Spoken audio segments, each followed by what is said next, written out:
Hi hello నమస్తే, welcome to easy cooking show. Friends అందరూ బాగున్నారా? ఈరోజు ముద్దపప్పు చేసుకుందామండి. ఓన్లీ 4 ఐటమ్స్ అండి. ఒక అద్దపావు కందిపప్పు, ఒక 5-6 ఎండుమిర్చి, కొద్ది కరివేపాకు, ఒక 5-6 వెల్లుల్లి రెబ్బలండి. దీనికి పప్పును మంచిగా శుభ్రంగా కడుక్కోవాలండి 2 సార్లు. ఫస్ట్ పప్పు కడిగి పెట్టుకున్న తర్వాత దీనికి ఎసరు పోసుకుందాము. పప్పు ఉడకబెట్టడానికి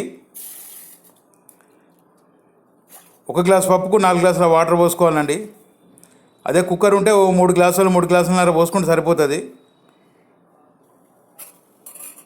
ఇప్పుడు ఎసరు వచ్చిన తర్వాత కడిగిన పప్పును అందులో వేసుకోవాలండి. మంట మీడియం ఫ్లేమ్ పెట్టుకోవాలండి, ఎందుకంటే హై ఫ్లేమ్ పెట్టుకుంటే పొంగిపోతుంటుంది.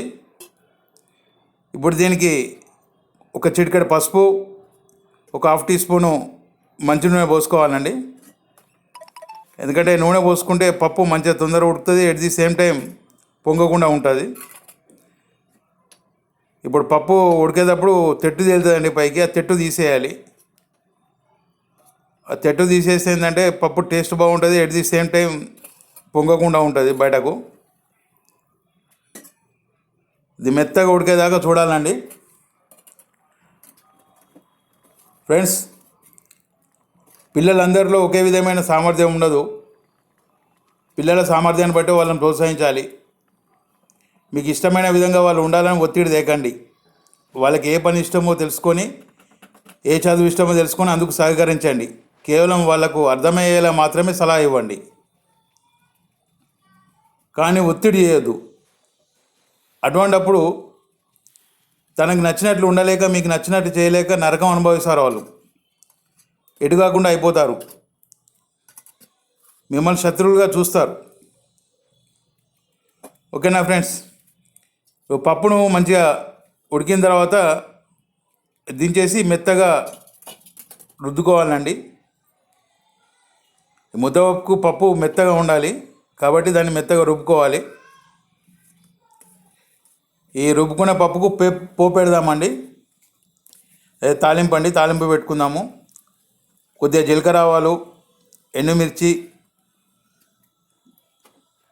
కొద్దిగా కరివేపాకు, కొన్ని వెల్లుల్లి ఏవైతే ఉన్నాయో వాటిని కచ్చపెచ్చ దంచుకున్నాము. ఇప్పుడు ఫస్ట్ జీలకర్ర ఆవాలు వేయాలండి. నూనె వేడైన తర్వాత జీలకర్ర ఆవాలు వేసి అవి చిటపట్లాడేదాకా చూడాలి.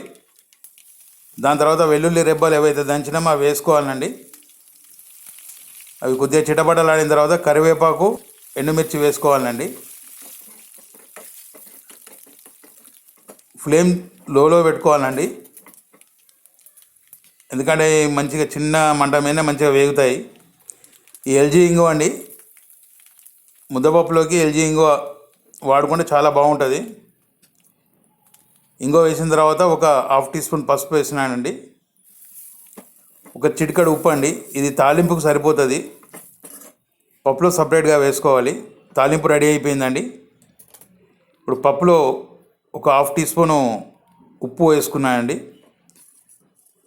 మీరు చెక్ చేసుకొని ఉప్పు సరిపోకుండా మళ్ళీ వేసుకోవాలి, ఎందుకంటే అది ఎక్కువైతే మళ్ళీ దాంట్లో వాటర్ పోస్తే పలచగా అయిపోతుంది. ఇప్పుడు తాలింపు కలుపుకుందామండి. అందులో ఎంతో సూపర్గా తయారవుతుందండి, చాలా టేస్టీగా ఉంటుంది. ముద్దపప్పు అంటే పిల్లలకి పెద్దలకు అందరికి ఇష్టం అండి. ఫ్రెండ్స్, ఛానల్ సబ్స్క్రైబ్ చేసుకున్న వాళ్ళు సబ్స్క్రైబ్ చేసుకోండి, లైక్ చేయండి, ఫ్రెండ్స్కి షేర్ చేయండి ప్లీజ్. ఎంతో కమ్మనైన ముద్దపప్పు అండి, ఎమ్మీగా ఉంటుంది. దీని కాంబినేషన్ పచ్చిపులుసు చేసుకోవచ్చు, లేదా మామిడికాయ పచ్చడి పెట్టుకోవచ్చు, చాలా బాగుంటుందండి. ఎంతో కమ్మనైన ముద్దపప్పు. వీడియో చూసినందుకు చాలా థ్యాంక్స్ అండి. Thank you once again.